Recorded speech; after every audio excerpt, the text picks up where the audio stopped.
کہ تمہارا الہ ایک ہی ہے اور وہ لوگ ایمان نہیں لاتے اور یہ تکبر کرتے ہیں تو ان کی خوب پکڑ ہوگی۔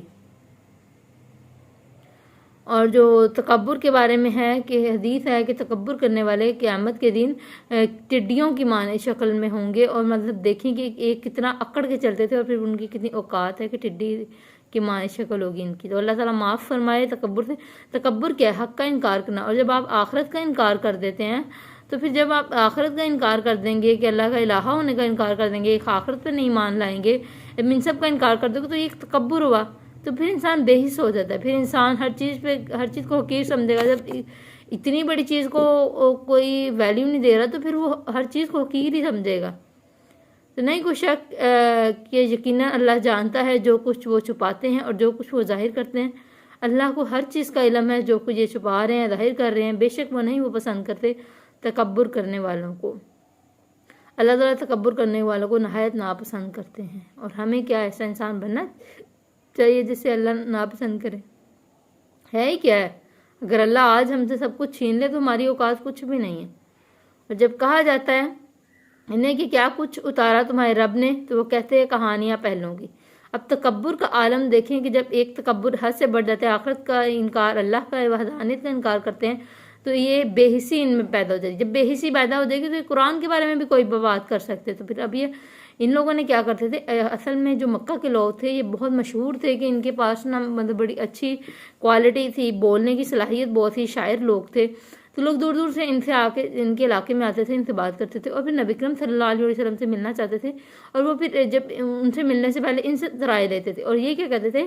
یہ ان کو متنفر کر دیتے تھے، ان کو غلط باتیں گائیڈ کرتے تھے، انہیں کہتے تھے وہ تو پہلوں کی کہانیاں لے کر آئے ہیں، ان کے پاس تو کچھ بھی نہیں ہے، جس سے یہ خود تو بھٹکے ہوتے تھے، دوسروں کو بھی بھٹکانے کا سبب بنتے تھے۔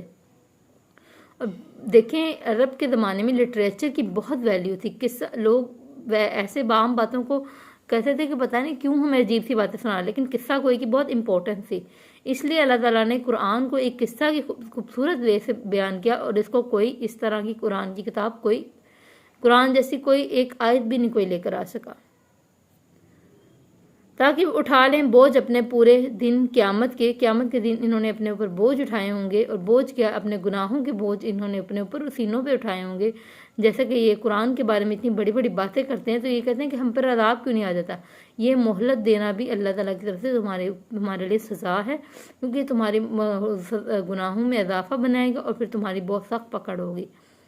اور کچھ بوجھ ان لوگوں کے جو گمراہ کر رہے ہیں انہیں بغیر علم کے، خبردار کتنا برا ہے جو بوجھ اٹھا رہے ہیں۔ مطلب کیا ہے کہ ان کے اوپر ڈبل بوجھ ہوگا، ایک تو انہوں نے اپنے گناہوں کا بوجھ، جب یہ دوسروں کو بھٹکاتے ہیں کہ جو ایک تو یہ خود لا علم ہوتے ہیں اور یہ مطلب خود بھٹکے ہیں، اور پھر اب کیا کرتے ہیں؟ دوسروں کو بھی بھٹکا دیتے ہیں، اور وہ بھی بغیر تصدیق کے اگر ان کی بات مان لیں گے تو وہ خود بھی ان کا بوجھ اپنے اوپر بھی ہے اور ان کے اوپر بھی آ جاتا ہے۔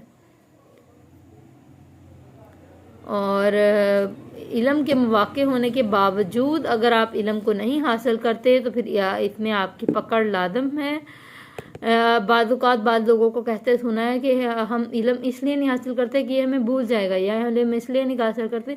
دیکھیے آپ کے پاس آپ کے گھر میں انٹرنیٹ پہ میں روز ویڈیو ڈال رہی ہوں، یا اور بھی بہت لوگ ہیں ماشاءاللہ، بہت لوگ کام کر رہے ہیں، بہت خوبصورت کام کر رہے ہیں، لوگ آپ تک ایک لیسن بھیج رہے ہیں، وہ لوگ ایک اسٹرگل کر رہے ہیں۔ دیکھیں ہمیں کوئی چیز نہیں ملتی، لیکن ہمیں ایک مطلب جیسے ہمارے ٹیچرز ہمیں ملے جنہوں نے ہماری مدد کی، ہمیں علم سیکھنے میں مدد کی، اسی طرح ہم آپ کی مدد کرنا چاہ رہے ہیں کہ ہم علم پھیلائیں۔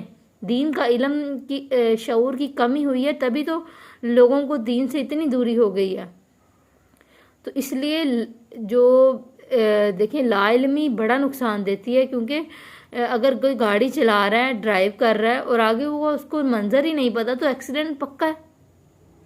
تو اس لیے جب آپ کے پاس مواقع ہیں تو کوشش کریں کہ علم حاصل کریں، اور جتنا ہو سکے عمل کر سکیں تو عمل کریں۔ اللہ تعالیٰ ہم پہ رحمت کرے کہ جو ہم نے علم سیکھا ہمیں یاد رہے۔